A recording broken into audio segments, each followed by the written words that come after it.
Արդեն փաստաբանական թիմից հնչել է տեսակետ, խնդրեմ ներկայացնեք ձեր գնահատականը, ինչի համար է սա արվում, արդյոք կապ ունի հենց շարժման թափ հավաքելու հետ։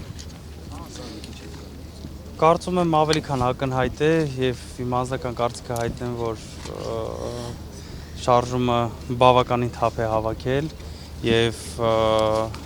օրակարգ է փոխել առհասարակ Հայաստանի Հանրապետությունում, առհասարակ մի ուրիշ էներգիա է բերել մեր հասարակության համար, որի համար մենք շատ ուրախ ենք ու մեր ազգն էլ է շատ ուրախ։ Կարելի է կապել, այսօր հերթական շինծու գործն են բերել ներս քննման, փորձում են Սամվել Կարապետյանին եւս 2 ամսով ավելացնել, Սամվել Կալանքը ավելացնել, այո, արդեն գրեթե 4 ամիս է մեր ազգային բարերար Սամվել Կարապետյանը գտնվում է ապօրինի անազատության մեջ ու մենք էլ այսօր բոլորս հավաքվել ենք մեր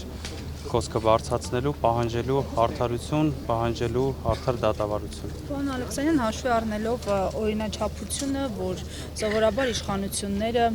չեն ընկրկում եւ շարունակում են իրենց, այսպես ասած, գործողությունները, ինչ եք պատրաստվում անել, արդյոք որևէ պահի ակնկալում եք, որ Սամվել Կարապետյանը ազատ կարձակվի։ Ակնկալիքները միշտ էլ կան, որովհետեւ մենք միշտ հույս ունենք, որ վերջո դատական համակարգը կսթափվի եւ կծառայի եւ կծառայի հանուն Հայաստանի Հանրապետության եւ իր երթումը կկատարի այնպես, ինչպես որ կարգն է, կծառայի հանուն Հայաստանի Հանրապետության, հանուն Հայաստանի քաղաքացու եւ մեր ժողովրդի։